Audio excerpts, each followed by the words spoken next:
masyarakat itu informasi dari ini, dari itu. Kejadian yang sebenarnya bagaimana? Kejadian yang sebenarnya kita tunggu.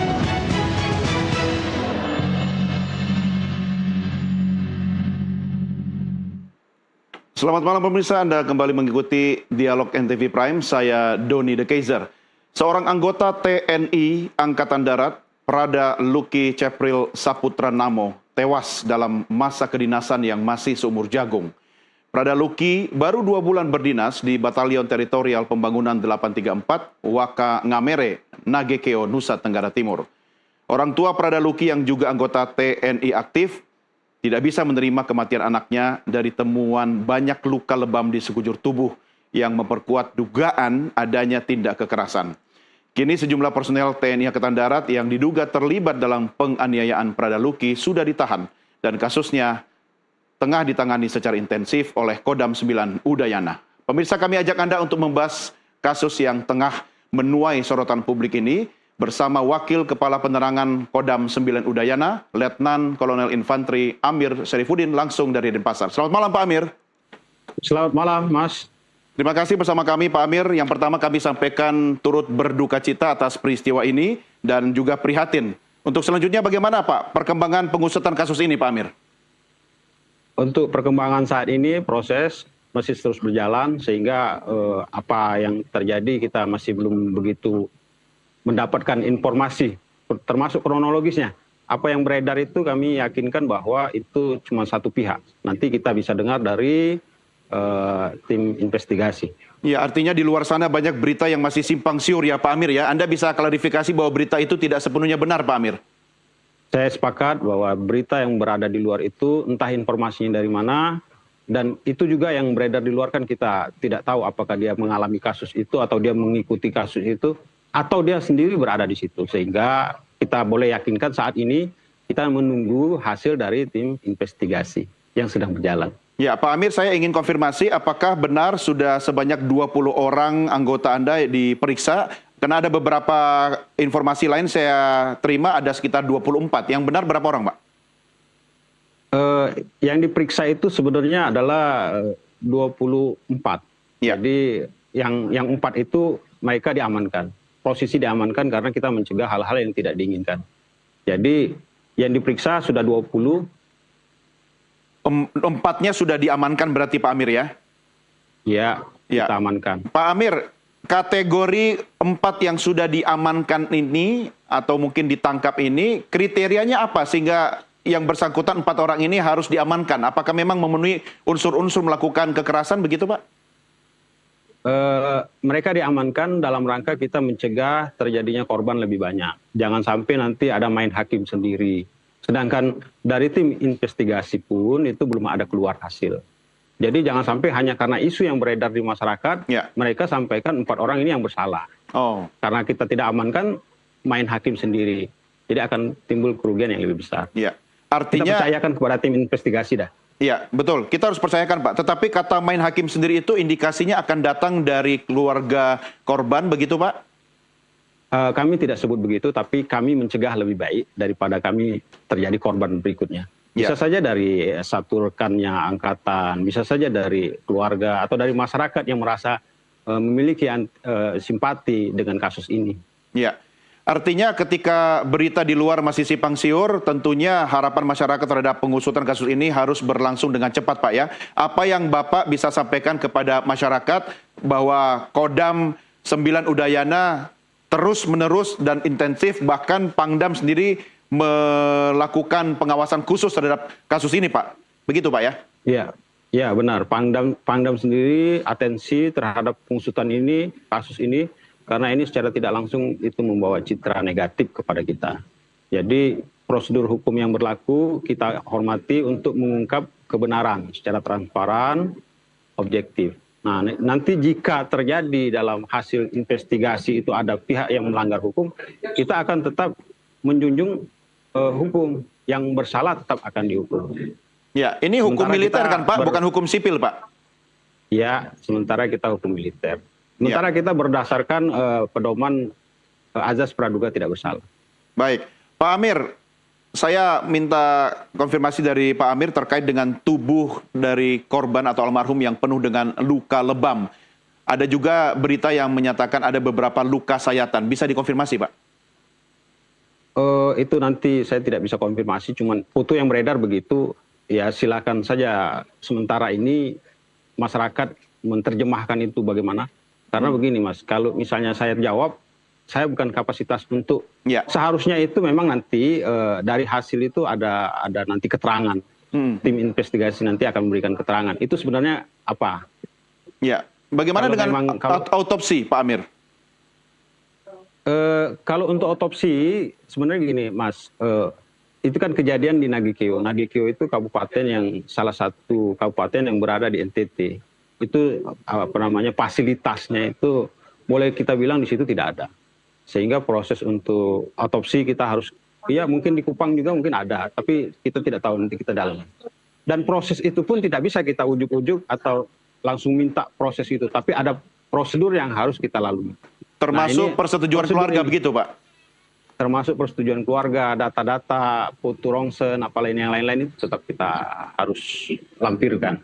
Ya, Pak Amir, tetapi ketika kemudian ada korban yang tewas dengan adanya dugaan sekali lagi penganiayaan, tentu sudah memungkinkan untuk adanya permintaan otopsi begitu, Pak ya? Tinggal dari pihak keluarga atau dari pimpinan kita. Kalau pimpinan kita hasil investigasi mengharuskan kita untuk otopsi, nanti kita akan otopsi. Ya, baik. Tapi kalau misalnya dari situ ternyata sudah cukup membuktikan bahwa kesalahan itu ada, sudah cukup saja. Oke, baik. Pak Amir, saya ingin meminta kejelasan terkait dengan penggunaan selang dalam aktivitas atau tindakan penganiayaan terhadap korban. Saya tidak bisa membayangkan selang itu digunakan sebagai apa, untuk mengikat atau apa, kalau dikaitkan dengan luka lebam pada tubuh korban. Bagaimana Bapak menjelaskan ini, Pak? Saya tidak lihat dan saya belum dapat keterangan dari tim investigasi. Apakah dia menggunakan selang atau menggunakan alat apa gitu. Sebaiknya kita jangan berasumsi lah. Ya, artinya pemberitaan terkait dengan penggunaan selang itu masih asumsi, Pak ya, karena belum ada pemeriksaan secara detail sampai saat ini ya. Betul, kami harapkan kita berikan kepercayaan kepada tim investigasi untuk betul-betul mereka bekerja sehingga tidak ada intervensi, tidak ada apa namanya, mereka bisa bekerja secara profesional lah. Nanti hasilnya kita tunggu. Ya, tim investigasi sendiri Pak merupakan tim gabungan kah atau memang tim internal dari Kodam 9 Udayana? Dia tim internal. Kita manfaatkan satuan-satuan yang memang dia memiliki kemampuan untuk melakukan penyidikan dan penyelidikan. Selain itu ada satuan apa saja Pak yang mungkin tergabung dalam tim internal? Apakah yang terkait juga dengan bidang kesehatan, kedokteran dan sebagainya? Nanti kita lihat perkembangan. Kalau seandainya diperlukan barang itu nanti bisa jadi kita minta bantuan. Ya, Pak Amir, terkait dengan penganiayaan yang diterima oleh korban ya, meski kita tetap harus menghormati proses investigasi yang berlangsung.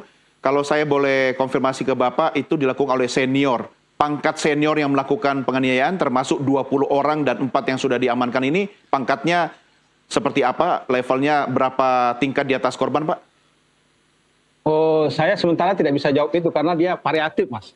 Jadi ada dia yang levelnya 1 klik di atas dia, ada yang lebih tinggi lagi. Jadi saya tidak bisa jelaskan karena yang namanya senior itu mulai dari 1 klik di atas dia atau mulai dari 1 angkatan dia, beda usia kelahiran itu sudah senior, Mas. Tapi semuanya apa Pak? Bintara atau ada perwira Pak? Nanti kita lihat. Oke, baik. Pak Amir tetap bersama kami, setelah jeda kita lanjutkan diskusi kita Pak Amir. Pemirsa, kami segera kembali sesaat lagi, tetap bersama kami.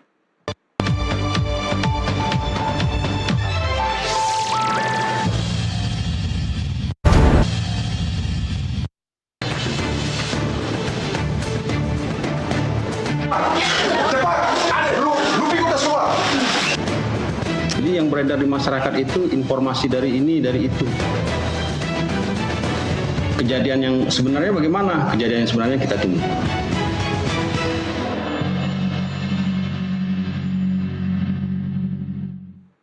Anda masih bersama kami dan saya tengah berbincang dengan Letkol Infantri Amir Sarifuddin, Wakapendam 9 Udayana. Pak Amir, kita lanjutkan perbincangan kita.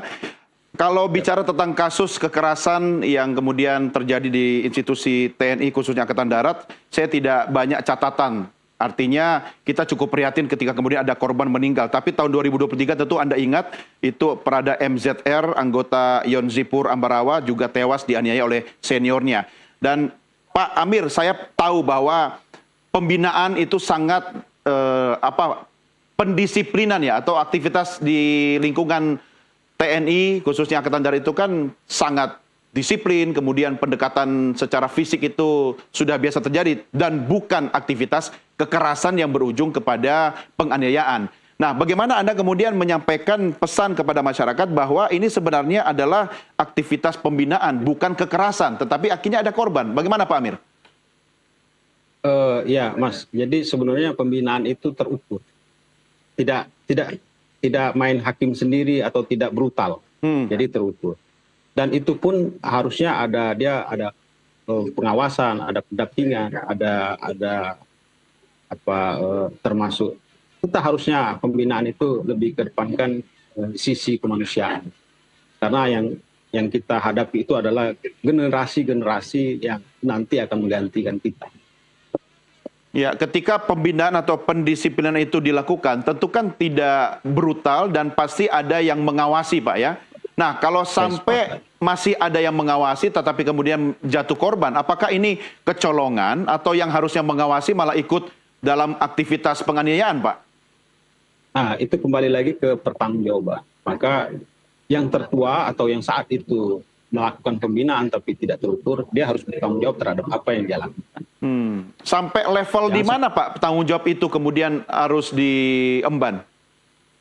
Sebenarnya gini Mas, semua itu memiliki tanggung jawab. Artinya gini, satu angkatan dia harus pembinaan juga sama satu anggota angkatan.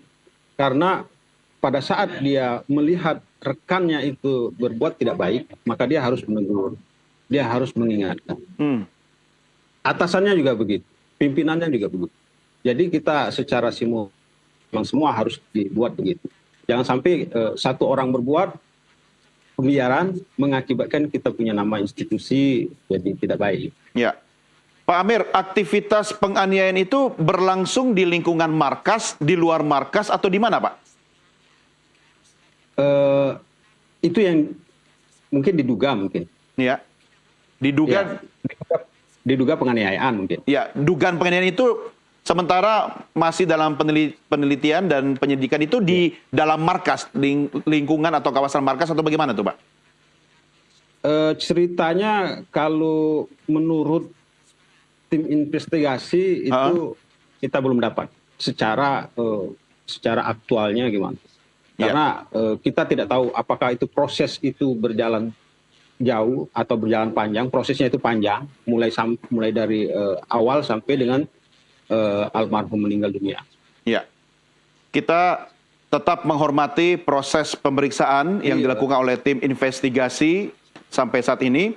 Tetapi yang menjadi pertanyaan juga Pak, yang mungkin bukan kapasitas Bapak menjawab, tetapi saya minta mungkin perspektif Bapak terhadap korban ini mengalami ginjal pecah dan paru-paru bocor. Mungkin dalam bayangan kita aktivitas kekerasan fisik itu sangat keras sekali sehingga berdampak pada dua organ vital itu mengalami kebocoran dan juga pecah. Apa yang bisa Anda sampaikan, Pak?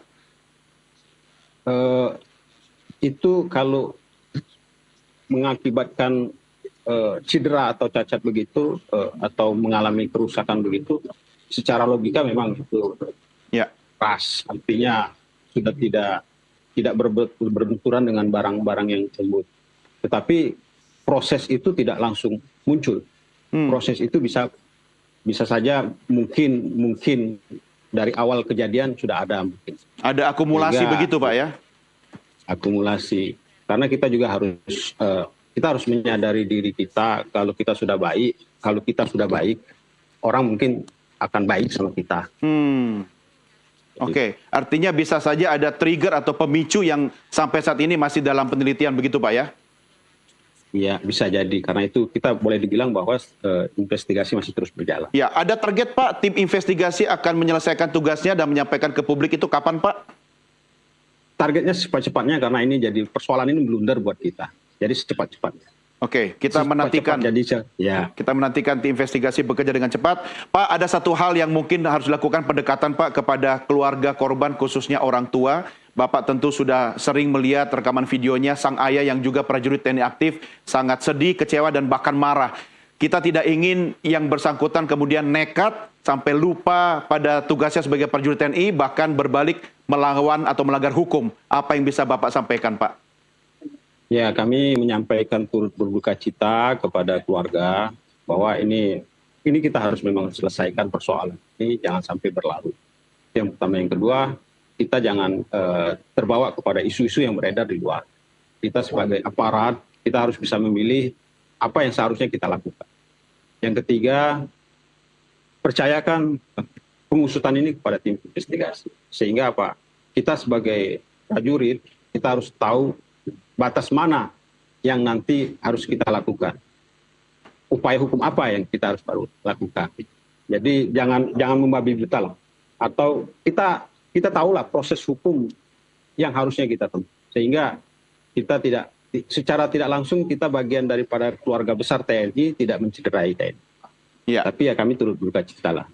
Ya, tentu Pak, kepedihan mendalam tentu sangat dialami oleh keluarga, khususnya orang tua, apalagi anak kebanggaan yang bahkan mengikuti jejak sang ayah, ikut berjuang untuk aktif menjadi prajurit TNI, tetapi harus terhenti impiannya di tangan seniornya sendiri. Apa upaya komunikasi intensif yang dilakukan oleh Kodam Udayana kepada pihak keluarga, Pak Amir? Iya, untuk situasi begini kami juga paham. Kita selaku orang tua pasti kecewa. Anak harapan kita sudah akhirnya mendahului karena kejadian yang mungkin secara logika kita tidak bisa diterima, kita kecewa. Tetapi dari institusi sendiri sudah mengutus orang untuk menyampaikan turut berduka cita, dan dari Bapak pimpinan kami Pangdam juga menekankan untuk kasus ini dikawal, terus tolong difasilitasi keluarga untuk pemakamannya. Oke, baik. Terakhir Pak Amir, apa yang bisa Anda sampaikan kepada masyarakat bahwa pihak Kodam 9 Udayana tentu memiliki integritas dan komitmen untuk mengusut tuntas kasus ini dalam waktu secepat-cepatnya. Apa yang bisa Anda sampaikan, Pak? Oke, saya berharap kepada masyarakat, tolong kita hormati tim yang telah dibentuk, investigasi yang telah dibentuk, biarkan mereka bekerja. Jangan kita menyebarkan isu-isu yang provokatif. Ya. Sehingga persoalan mendasar itu malah melebar ke tempat lain. Mari kita kembali ke persoalan mendasar. Kita hormati mereka, nanti ada waktunya, nanti selesai tim investigasi dia akan sampaikan. Ya, baik. Wakil Kepala Penerangan Kodam 9 Udayana, Letnan Kolonel Infantri Amir Sarifuddin. Pak Amir, terima kasih sudah berbincang bersama kami. Terima kasih. Selamat malam, Mas. Pak Amir. Selamat malam, Mas. Baik, pemirsa, demikian diskusi kami saat ini. Jangan kemana-mana, kami masih akan kembali dengan beragam berita atau diskusi lainnya. Tetap bersama kami.